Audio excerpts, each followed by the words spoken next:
What are the pitfalls we should avoid? It's a very effective strategy. I've just decided to create a complete change in how I'm producing content because of that one thing. Hey, what's up everybody? It's Ken here, and I am so freaking excited about today's show.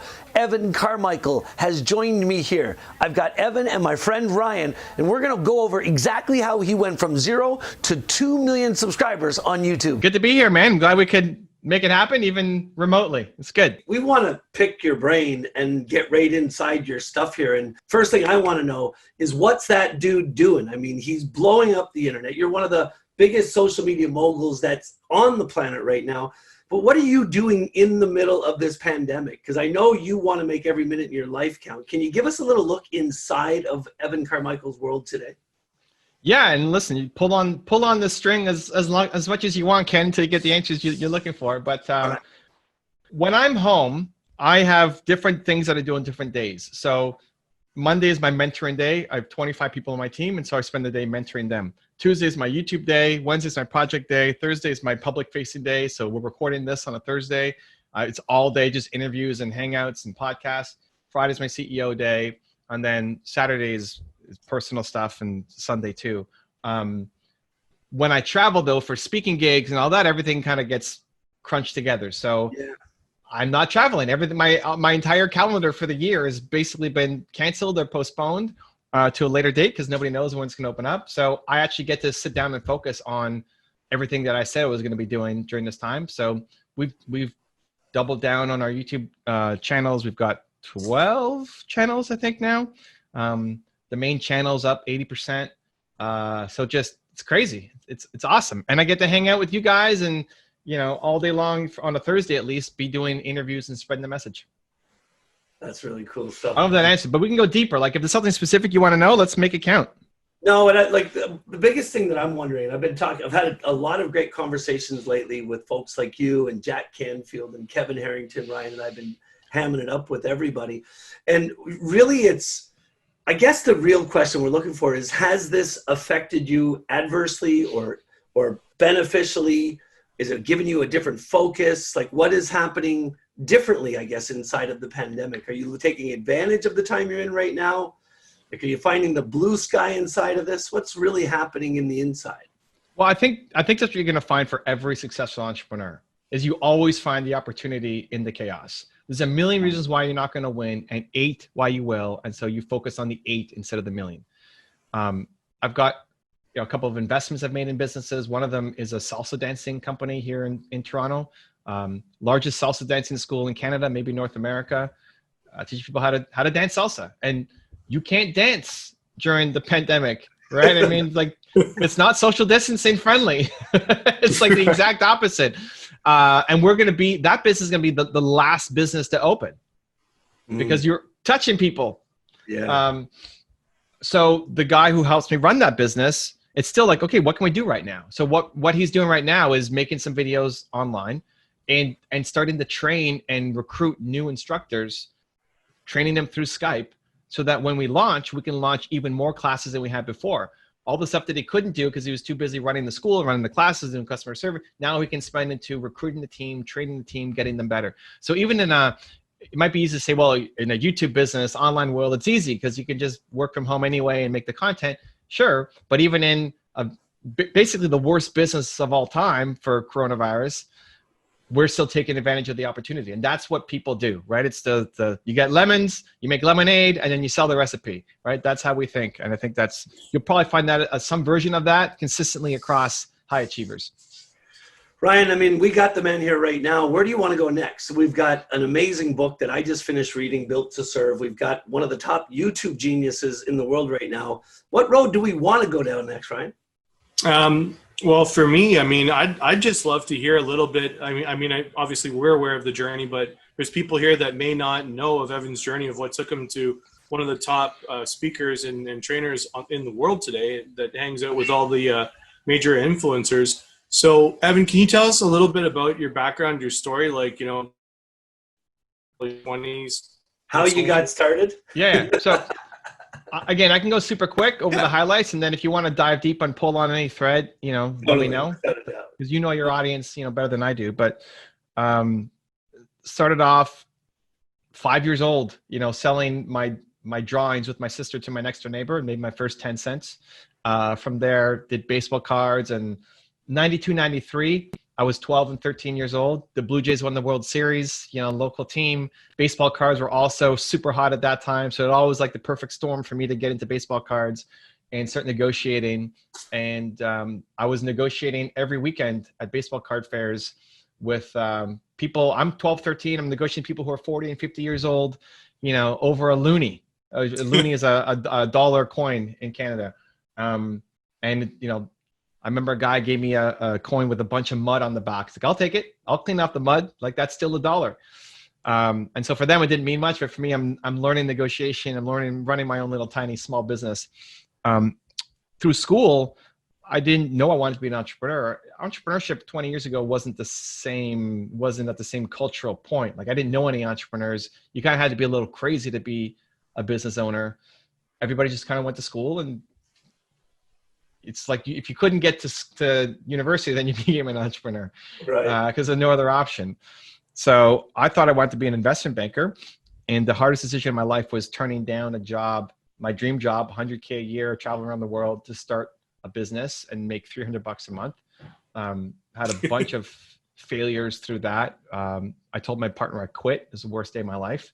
And then as a result of that, decided I can't quit because I haven't given it everything yet, but there has to be a better way to do this. So I said, somebody has to figure this out. So I looked at Bill Gates. He had a software company. I had a software company. Like, what can I learn from Bill Gates? I applied it to my business, and we started to grow. And I'm a big believer that your purpose comes from your pain. So whatever you struggled with the most is the thing you want to help other people through. So I struggled so much as an entrepreneur. I want to help other entrepreneurs not struggle so much.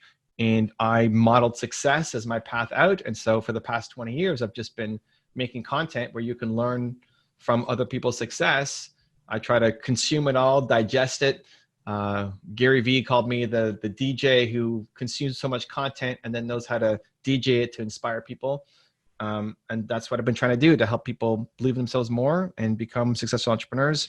It's led me to writing multiple books, speaking around the world. YouTube channel is 2 million subscribers and 300 million views. And now I'm here on this session, which is exciting. Well, Evan, Easier Life Online is really about not just inspiring people in that traditional sense, but really giving people actionable items so that they can stop wasting so much time and dial into the things that made you successful. Before we really analyze what you're doing with YouTube, because I think it's fascinating watching how fast your following on YouTube is growing. You just said something that there's a follow-up question to. Your purpose comes out of your pain. I have never seen an entrepreneur online so passionate about one word as you are about belief. Is there a tie to a pain point in that passion? Yeah. So in Built to Serve, my book, I go through a 3-step process that I think people should, whether they buy the book or not, go through, which is your who, why, how. So who is your most important core value? I think everybody has one core value that's more important than the others. And if you feel like you're being pulled in multiple directions and other people's opinions of what you should do, it's because you don't have clarity on what you stand for as a human. So for me, it's believe. Did you come up with something, Ken, as you read through the book? Yeah, that's why kind of I'm asking the question right now. Like, So think about, we can hop through it, but just to get to practical examples, like if you had to pick something, don't worry about being the final thing. What's one value that comes to mind as being really important for you? For me, yeah, sincerity. Awesome. So let's run with sincerity. It may not be the actual final one, but it's close. You're not going to be the anti-sincerity guy, right? So knowing that about yourself now allows you to look backwards and see all the painful moments in your life usually came out of a result of lack of sincerity, either on your part or somebody else's part. And then going forward, probably one of the reasons why you like working with Ryan, because he's a pretty sincere guy, right?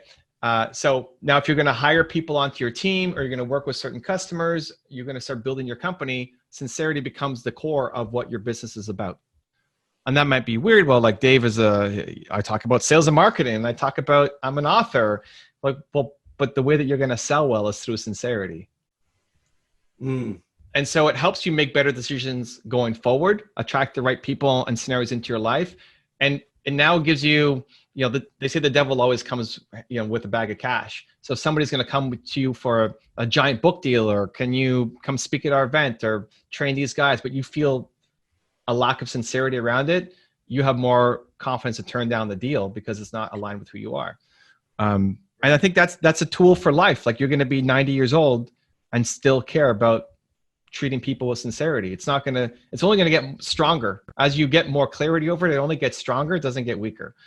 So that's a gift that I want to give people, just that exercise alone. Then it goes to your why, which is your most painful moment. So your purpose comes from your pain. So for me, I struggled so much as an entrepreneur. My belief is my most important core value. I could believe in anybody. I could believe in the truck driver, downstairs, or I could believe in the guard, but entrepreneurs are my jam because that's what I struggled the most with. So you could apply sincerity across anything, but there's a path that you went through that was painful and you struggled with, and you want to help younger versions of you. And the way you break through to them is through sincerity. Mm. And then the how, so it's how is what did you do? Like, how did you practically get out of the hole that you were in? How did you start to believe in yourself more? What was the actual steps? So for me, it was modeling success, right? I struggled. I needed to have that belief in myself.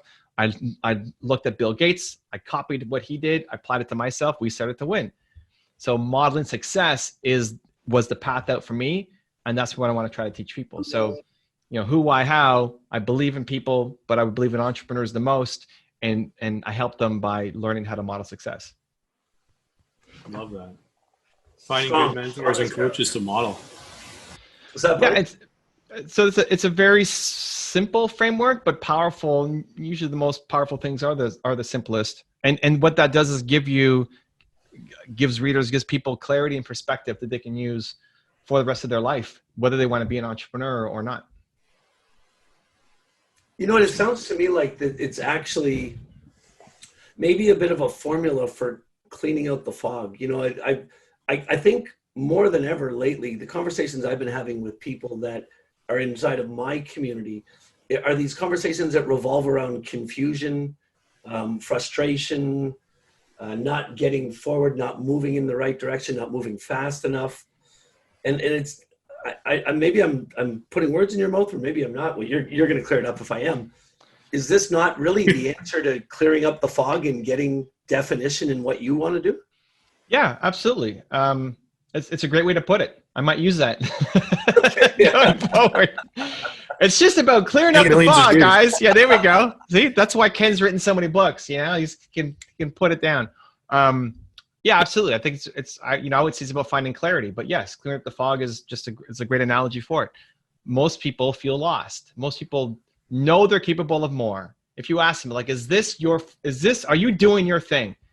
Almost nobody says, yes, I am living the thing that I was born to do. Most people have no idea. Most people don't even think it's actually possible. And so it's changing that belief system and then giving them the tools to actually find it and start executing against it. So that's who, how. That's most of the book. And then the last part is for people who actually want to be entrepreneurs, how to build a business around it. So it's like, great that you know this stuff. That's great self-awareness. But if you want to actually build it into a company so that it's not just, a lot of people have passion projects that are evening, weekends. If you don't know how to turn into a business, you're always stuck just doing evening, weekends, as opposed to making this your full-time thing and be able to have a much bigger impact. All right, let's talk about that then, Mr. Carmichael. You turned it into a massive business. How do you do it? How did you do it? So for me, I started with creating content. I did it on my website first. We had 100,000 pages of content. And then I realized I'm much more of a visual learner than I am reading or auditory. The fact that I can see you guys makes it easier for me. If this was audio only, I'd be here really focused, closing my eyes, because auditory alone is the worst for me. So I started a YouTube channel in a time when YouTube was not an education platform, right? 11 years ago, April 2009 was my first video. YouTube was not education at all. It was, and like long form videos, a 5-minute video was an eternity. Nobody watched 5-minute videos on YouTube. Right. It was, you know, man falls downstairs and cat coughs up a hairball and just really stupid meme stuff. And here I am talking about entrepreneurship and modeling success. Well, in your first videos, they didn't really take off massively either, right? Like that was kind of like a slow start, wasn't it? Yeah. So numbers wise, I mean, my very first video, I had 3 comments in the first year, and one was my mom, and one was my older sister, and one was some random dude. So I put up a video. I spent a lot of time on it. For a full year, there's only one comment that's not a family member. It took me 5 years to get to 7,000 subscribers, and then 5 years to get to 2 million subscribers. Wow.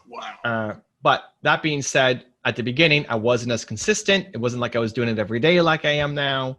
I wasn't as good as I was. Wasn't as good. Anyway, I'm way better now than I used to be. And YouTube has also evolved, where now, if you are a thought leader, if you're teaching education, YouTube is the best place to be, where it used to be nobody was there. So YouTube caught up. It's not that I was smart. I wish I could say I knew it was going to happen. I predicted this 11 years ago. I just love video. I love visual, and that happened to be the best platform. And luckily it caught up. So I think anybody starting today, it doesn't have to take you 5 years to get 7,000 subscribers. You can get there a lot faster. It's not going to be a 5-day thing. It will still take time and effort and energy, and you have to get good at your craft, but you can definitely get there a lot faster than I did. But I think there's still a lot of people, Evan, that don't understand that it's worth the effort to put into it. And like, to see what you have today, people have to realize that it took a Herculean effort and focus for you over the last 10 years. But the monetization process has also evolved too, hasn't it, in that same period of time? Yeah. So YouTube, they have an army of salespeople. They have thousands. I used to say hundreds, but then I talked to somebody at YouTube, was like, Evan, it's not hundreds, it's thousands. They have thousands of people who their job is to sell advertising against their videos. Thousands. And they take 45% of everything made, and you take 55%. So they're off selling ads against your videos, and you get just over half. You know, we're talking about making joint ventures. Here, just go make a joint venture with YouTube. Why not? You get just over half, 55% of all the revenue that's generated from the videos. Without ever, all you have to do is make content. You don't have to go off and sell or talk to anybody. You don't have to come up with the technology and the infrastructure and hosting. And it's all taken care of. Instagram's not paying you to make content. You know, Facebook's not paying you to make content. YouTube will pay you. It'll get you exposure. If you want to get clients, book deals, speaking gigs, all that stuff, it'll help you. But it also will pay you to make the content, and they have an army of salespeople out selling for you. So that's definitely changed. That was not around when I got started. I was doing it just because I wanted to serve. I just wanted to help. You know, I even now, everything I make is for the 19-year-old Evan who was struggling as an entrepreneur and couldn't make things happen. Right. So now there's way more. I mean, advertising is just one method to make money off of YouTube. There's a lot of different paths. Lots of people build significant businesses off of it. So when people are wanting to do that, because I mean, I know like I'm an aspiring YouTuber. One day maybe I'll be like an Evan Carmichael, and I know that Ken's got his authority factor and he's building his following on there. Yeah. What are some of the biggest mistakes that we can avoid so that we don't quit too soon or get frustrated or say, to heck with it? Like what are the pitfalls we should avoid? I think it's some of the ones that you already know, but just don't apply. So even Ken's saying it's a Herculean effort. Yeah. So you better put in a Herculean effort, right? I mean, you know it, you teach it, but then we don't apply it to our own stuff sometimes, right? Even the number of times thought leaders put up videos with no title and no thumbnail, or really poor title, like Ken Dunn video 1, and no thumbnail. It's like, you would never release a book without a cover. Your title and your thumbnail is the cover. Use good copy to make it sing. It's stuff that, you know, it's stuff that people way more successful, they know, but then you look at the YouTube channel, it's like, you're not applying it. You got to do it. It's an interesting analogy. Like you're so right. Like you want a killer cover for your book. Why wouldn't you want a killer thumbnail? Yeah. Or I mean, think about, so whoever's had success has had some marketing success somewhere. It might be in books. It might be in newsletters, right? Like the subject line matters. You want your emails opened, your subject line matters. You pay attention to that. If you've had any success in email marketing. So it's the same thing in YouTube, right? Like the cover, your thumbnail, and your title is the subject line of the email. And so when I show it to people, it's like, oh yeah, we already know this. We've done this in all of our other marketing. Like, I know, you just apply it to YouTube. Think about the first minute of the video really matters. Most of the people who watch your video don't know who you are. Even me, 83% of my audience, of my views every month are non-subscribers. Really? I got 2 million subscribers, right? So that's healthy. That's good. That means you're growing. That means you're reaching new people all the time, not just talking to the same people over and over again, right? So it's fantastic. Like, imagine if you were doing email marketing every month, are you talking to 83% new people every time? It's like, heck no, right? So that's why it's such a great opportunity. But the first minute really matters. So if you start a video to say, hey guys, it's Evan. Thank you so much for watching other videos. Great to have you back. It's like, great to have you back. I don't even know who you are. Don't leave with, hey Evan, like I'm gone. I'm moving on to something else. So the hook matters, right? The opening of your video matters. You need to hook people to watch the rest of the video. Just like a landing page that's going to sell your course, the hook at the top matters. It's like stuff we know already from marketing.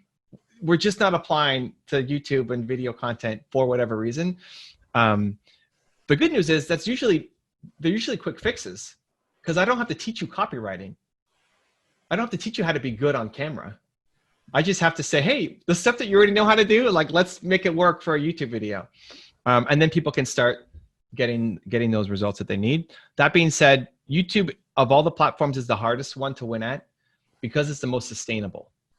So the video that you make in 5 years will still be getting you views, still be getting you subscribers, still be getting you leads, still spreading your brand, still spreading your message, right? So imagine if you keep making a video a couple times a week, all of those videos are every week, every month, every year, getting more. It's this army that just keeps, you're sending these new armies out to war all the time for you on repeat.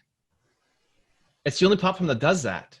Instagram, nobody cares what you posted 5 hours ago, let alone 5 years ago. Right. As long as what you're talking about is timeless, right? If you're talking about coronavirus, that's going to have a shelf life, right? If Ken's talking about being the change and living an inspired life, that's still relevant in 10 years, right? Yeah. So it's getting that mindset, because it takes a bit of time to get the ball rolling, but once you get the ball rolling, it's actually hard to stop the ball, because YouTube keeps promoting the content for you. And then I think the last thing I would say on this is, and we can go deeper if you want, would just be, people worry about production quality, especially if they had any kind of TV background, or they've been on fancy stages or done TV interviews and stuff. Understand that for thought leaders, for Ryan, for Ken, for probably most of the people watching this, you're a thought leader. The quality is the quality of thought, not the quality of how good your camera is, or how good the lighting is, or how good any of the other stuff is. You're never going to win on having the best editing. If you want to be an editor, great. Go be an editor, and your show reel will make the difference. But if you're a speaker, a thought leader, an author, an expert, the most important thing is just quality of thought. You could take your phone and start recording yourself, and if you have knowledge that people need to hear, your channel could still blow up and do well. I'll still record some videos from my cell phone. If I'm traveling, videos go up. Talk about Herculean effort, like through a broken neck, through concussions, through everything. I'm still making videos. Right.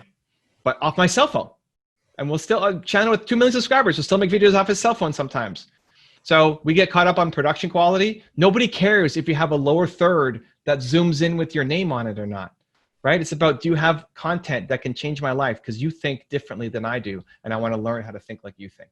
So a lot of people have a hard time overcoming that barrier, and it's why they're not getting the momentum they need.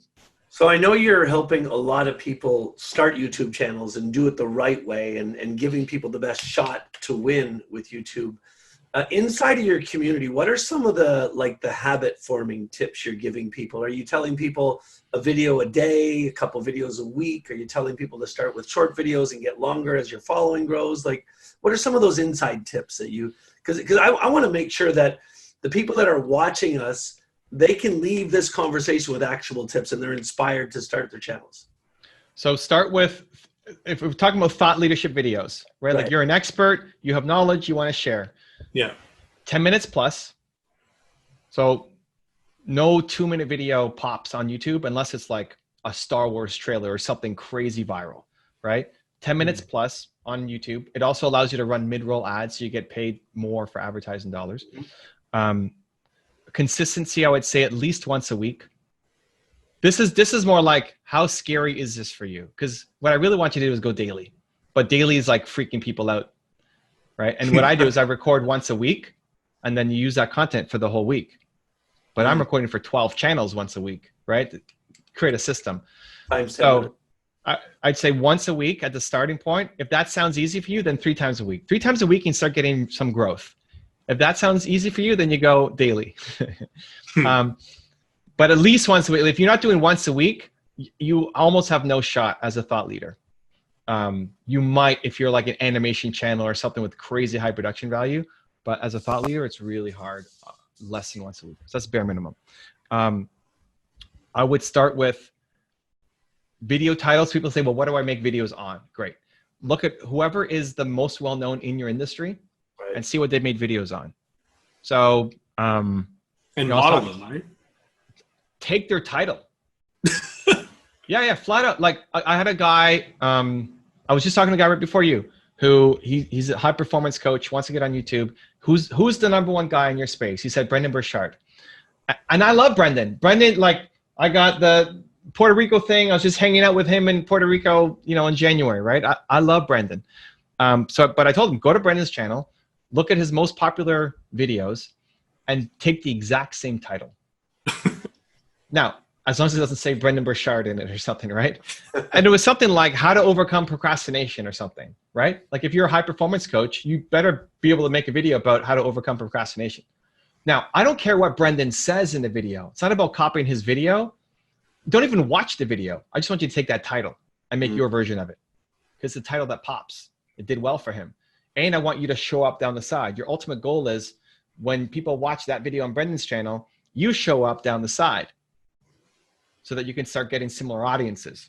So do that for all of anybody who's in your space, whether it's, Jack has a channel. I don't think he's doing too much on it, but Brian Tracy or Gary V or me, take my videos, or any of those guys, like whoever the best, or if you're in a more niche industry, great. Like look at the best, take their titles.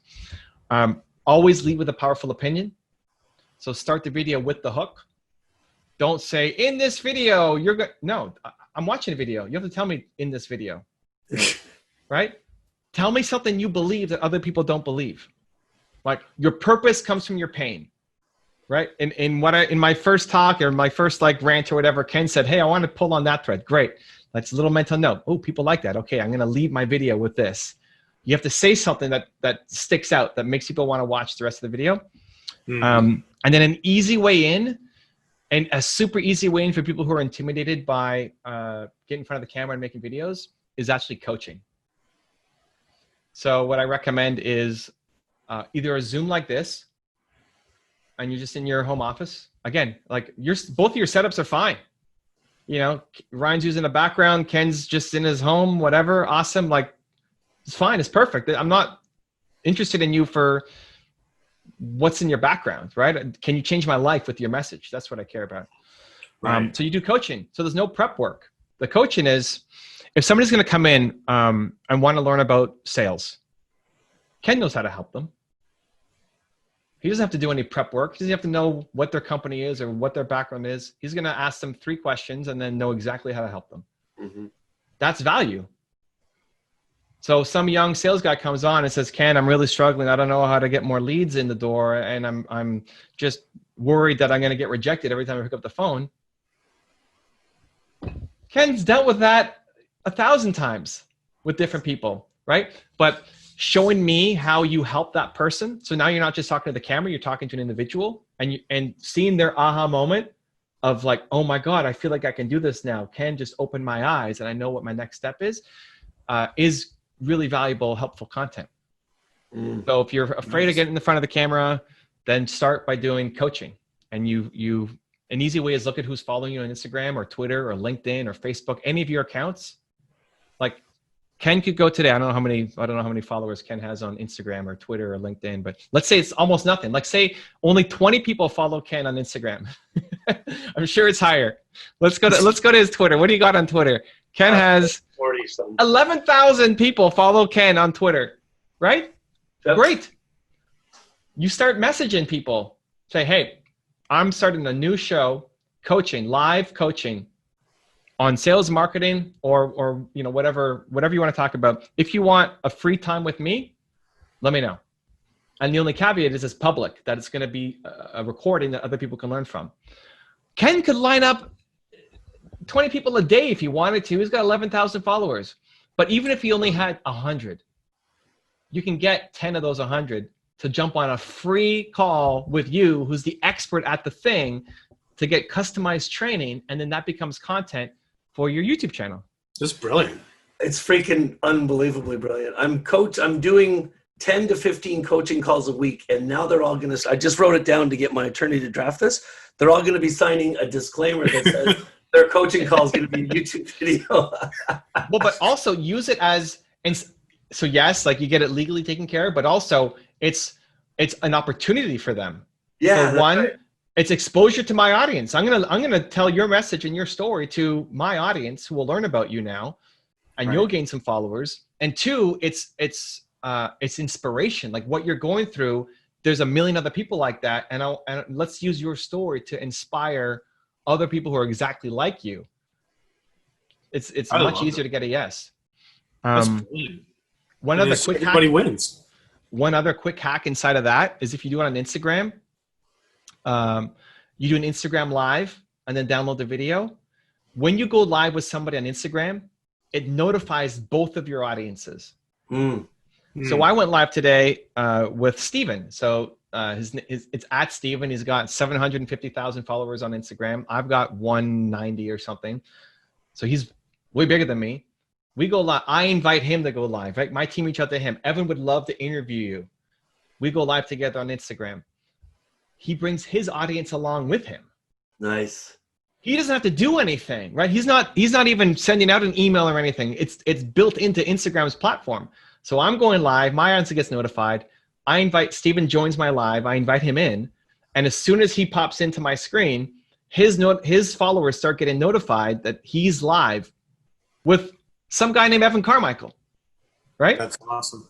So then it's a way to, now it's valuable. I'm not just trying to hack his audience, but we have a great conversation. My audience learns about him. His audience learns about me. So if you're doing anything on Instagram, Instagram is vertical. You just have to cut it so that you're side by side for YouTube, which is horizontal. Look at who's following you on Instagram and see if anybody has a larger audience than you do. And say, hey, let's go live together. I'd love to help you with whatever sales or marketing issues you've got for 25 minutes and bring as much value as I can to you. Yeah, it's strong. Man, it's just raining gold all over this audience right now. Yeah, so I mean, those are some of the hacks, and that works. That works when you know what you're doing, when you're a deep well of knowledge, right? Like if Ken could only answer 4 questions on sales, that's a problem. This doesn't work because it's a live show and it's basically trusting that you know what you're talking about, right? Yeah, it's funny because a lot of the calls that I've been doing lately are all around really, really diving deep on kind of differentiating with a book, right? Like getting them into a specific avatar with a specific problem in order to stand out against the status quo. Mm-hmm. So every one of those interviews or coaching calls is unique, and it speaks to what you just said. Like it's not about 3 or 4 things. If you're really good at what you do and you have that prerequisite experience like you do, you could get on with anybody in any situation and add value, and the value is going to be unique to the conversation. Yeah, and you're a lot more engaged because you know it's actually helping somebody as opposed to just talking to a camera, which can be hard for some people. Now, you guys have done it a lot, but other people, if they're just getting started, they may not be as comfortable just talking to the camera. And you also don't, it's less work because you don't have to come up with a script or a topic. You just show up. And your experience does the work because you know how to help this person because you've been doing this for 20 years.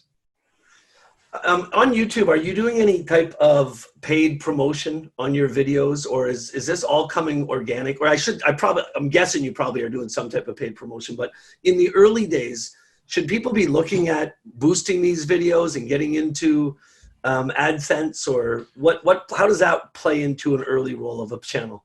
Okay, so AdSense is the advertising side where you get paid. AdWords is the advertiser side where you are paying.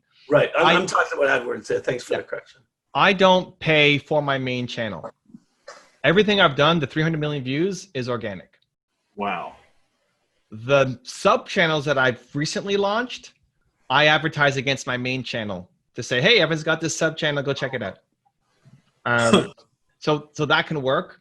But everything I've done, what I'm telling you is organic. Like, go look at, if you're doing sales, go look at Grant Cardone's videos and see what his top ones are and make the same video. Yep. And show up after his and hack his audience. Now, it has to be a good sales video. Just because you called it that doesn't mean it's going to win. You have to be good at what you're doing. But I'm assuming people coming in who are trying it have a level of expertise where they can share their knowledge. Obviously, don't pick a topic that doesn't resonate or you have nothing to share on it, right? Right. Like Grant's #1 video is, who is Grant Cardone? Okay, don't make that video. Right? But his #2 or 3 video is like 5 steps to becoming a millionaire. Like, could you talk about that? Could you share that? Great. 8 coaching tips on how to sell well, or whatever. Like, whatever his videos are, you look at them, and whichever ones you can do, you do. And so I started hacking audiences. Now people are hacking my audience, which is great. Like, I built symbiotic relationships with all these guys. I love helping them win. I want to see you guys win, right? It's great. It helps feed the ecosystem, because ultimately I want entrepreneurs to win. And it may be through my voice, or maybe they don't like me, but they love how Ken says it or Ryan says it. Awesome. I'm pumped, because it's more important that people win than they win with me. Right. What you can do, though, a smart way, again, I was just talking to a guy just before you. If you ever do interviews with people, or if you're ever coaching somebody who has some kind of audience. So again, if Ken has 11,000 people who follow him on Twitter, I'm looking, does anyone have a YouTube channel of anything? Are they anything big on Instagram at all?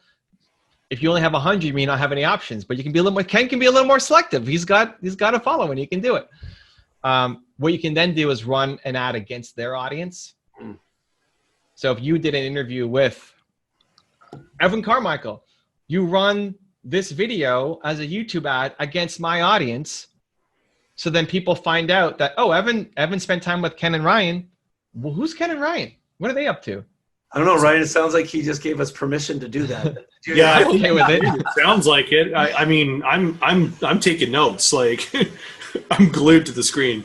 But that could be that's for people who, if you're coaching them, but also interviews. Not everybody necessarily wants to be an interview show, but if you're doing an interview show, then yeah, that's like you. If we did this, then you use this as an ad against my channel. You start hacking my audience. Then you use my name. Look at whoever's following me on Instagram, and my name means something to some people. It means 0 to a lot of people, right? If you're in the beauty industry, it's not what I do. But like entrepreneurs, yeah. So you then use my name to go after other people. Use my name to go after Grant and Gary and Tom and all the entrepreneur channels, who then you use those videos and hack their audiences, right? So it's just growth hacking. I don't do that on my main channel, but the ads that I run again are against my main audience for my sub channels. But you can do it. It's a very effective strategy. Especially, I call it the bridge audience technique. When you have somebody who has a channel and you have them on your channel, and you're going to run the ad against their audience. That's really cool. There's a lot of different opinions right now because of the amount of options there are with social media channels. Obviously, you're a big YouTube guy. Let me keep it simple. I got an answer for you. YouTube is your home. It's your long form content, 10 minutes plus. You're an expert. You have a deep well of knowledge. You could take me through and give me wins. If you feel like you can't talk for 10 minutes without repeating yourself 8 times, then don't be on YouTube. But if you're an expert, deep well of knowledge, sharing videos or coaching, YouTube is your place. Within YouTube, there's a thing called the audience retention curve. And this is for every video. It'll show you where people are falling off on your video. So at the beginning, it's 100. 100%. And then at 20 seconds, maybe you're at 80%. And 40 seconds, you're at 60%. And you see how it falls off. There'll be these moments where it's flat. That means, you know, if it's from a minute to minute 30, it was a flat line. That's great. That means nobody left. That means whatever you said there was fire. There'll be other moments too where it actually goes up. Those are even more rare, but you see the curve go up. Like, how does that happen? People rewound to watch that part again. Wow. Like they really like that part. That's what you cut to turn into a LinkedIn video, a Facebook video, an Instagram video, right? Twitter video. You use the data from YouTube. YouTube gives you the best data of all the platforms to find in the video what the best part is. Because we used to fight internally, this clip, no, this clip. It's like, how about we just look at what people are actually liking the most and let's use that clip. So it makes the process of making videos so much easier. So inside of your coaching session, maybe at the 25-minute mark, there's some fire moment that happens and you might love it. Great, that's good qualitative data. But then you look at your stats, you say, look, see, when I did that, it's flat or it went up slightly. Great, we cut that part and that's our 1-minute Instagram video. Or Facebook ad. Or Facebook ad or all of it, right? Like it's long form on YouTube and then you can be everywhere much more easily. If you're thinking, I need to create separate content for every platform, you're creating a mountain of work for yourself. If you're thinking YouTube is my base, and from there, I'm gonna cut and pull things for the different platforms based on what I know works with the audience, you can be on all the platforms much more effectively with a lot less thinking. What's your strategy around live on YouTube versus uploading recorded videos? Is there live sucks on YouTube. Almost always sucks on YouTube. So the biggest benefit of YouTube is that your content lives forever, right? That the video you make now in 5 years is still going to be there. That's the biggest benefit. When you go live, YouTube does a lot of work to promote that video. It emails your followers. It promotes it more down the sidebar to get eyeballs on it. But those videos almost always tank immediately after the live stream is done. The video does not live forever. Live streams. Interesting. So knowing that, there's some hacks around it. Like if you're doing a book launch, Ken's got his new book coming out. He wants to drum up a lot of attention. Great, do a live. Because you're just trying to drive people to a sales page to then buy the book. Right. You don't care if this thing lives for 5 years. Right? So there's some scenarios where that works. There's a business model around the two where people can do what's called super chats and pay you to answer questions on the stream. So you're getting paid inside of the stream. That works for some people. But you're just assuming that this video, after I'm done, is dead. If that's what you go in thinking, then great. To promote my book, I wanted to do, it got canceled because of all this stuff, but I was going to do a 90-day tour of the US, 22 cities, and 12-hour live streams every day. Wow. I had a guy who was coming with me, and his only job was wearing a backpack that had 4 modems, 3 batteries, and a camera that would live stream to my YouTube channel for 12 hours every day for 90 days straight, right? So like, I don't expect any of those videos to do anything, but people will watch live, ask me questions all day long, and promotes my book, right? That was the idea. And we did a 4-day test of driving to New York and back that worked, and then we didn't end up doing the 90 days because of all this stuff that happened. But it has a purpose beyond the videos themselves lasting forever. So as long as you know that a live video typically tanks, then you can design around that. I want to make sure everybody got this, because I think that's a big nugget for me. We're hearing a lot about live video on platforms right now and how they prefer us to do live videos in that. But if you heard what he said there, he said YouTube is, and sorry for putting you into the third person all of a sudden, Evan, but this is huge. Oh, no, it's great. YouTube is the home. That's where all the content is originated. The longer form content, repurposing. I mean, I've just decided to create a complete change in how I'm producing content because of that one thing. But if there's an event going on and getting into some longer lives to drag people into an event, that's a real good purpose for it. That's huge. I appreciate that. Book launch, any kind of launch, funnel launch. Some people even do it before they launch a video, like a special video is coming up. So they do a live just before the video. Like you have some big interview coming up with Grant Cardone on your channel. So you go live just before, talking about how much it means to you and what you learned. And then as the video is about to go live, the interview, you say, okay, guys, go watch it here. Here's the link. Go watch it. Go watch it. Go watch it. I love you. Close the live. Everybody jumps to then go watch a Grant video. You don't expect that video you don't care about the hype video lasting forever. It's just to drive immediate eyeballs on something.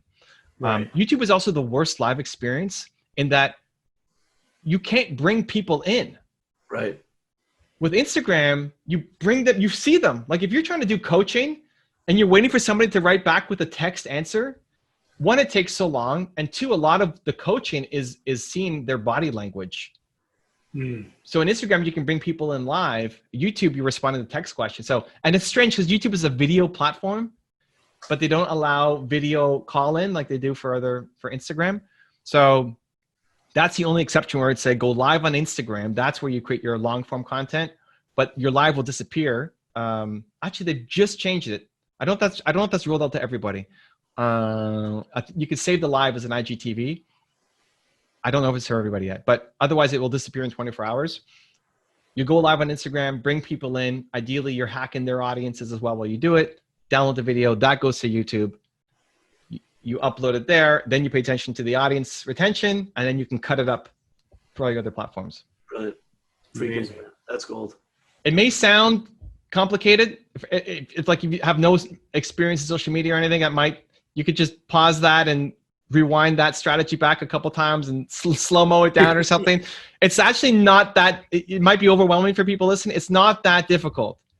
It just may sound like I'm speaking French because I'm in it. But once you start doing it, if you just applied those strategies of live on Instagram, say it slower, live on Instagram, bring people in and coach them, download that video, put it to YouTube, and then pay attention to what parts people like, and then cut those pieces and put it back to Instagram stories and posts and LinkedIn and Twitter or wherever you want to be active on.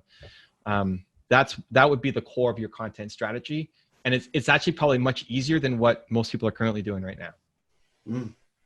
It's brilliant. Man, if people want to get into a closer relationship with you and learn more about your tactics with YouTube, I know there's a program, there's a community that you're building around helping people to understand the details of YouTube. Where do people find information about that? So, I mean, I go live on Instagram every day, pretty much every weekday for sure. So if somebody has a quick question, you can always join me for free on my Instagram live. And I don't get to all of them because it's quick, but you have a shot. If you show up early, you could be the first one in. So that's an option. I have a paid course called YouTube Growth Bootcamp, which focuses on helping thought leaders get to their first 1 million subscribers. So that you can find off my website, carmichael.com. And then I've invested into an entrepreneur named Jeremy who actually does a lot of the work. So if you think it sounds interesting, but you don't want to do it, Jeremy can help actually figure out, like, give you titles to work on for your videos and think about thumbnail strategies and all that stuff. Because it just seems like you don't want to do it, and that's fine. I get that. That's why we designed it, because we had so many people saying, hey, I love it. I don't really want to learn it. I just want to be the person.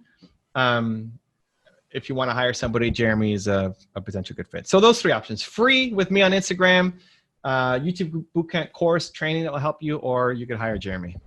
If you want to see another awesome interview I did, check the video right there next to me. I think you'll enjoy it. Continue to believe, and I'll see you there.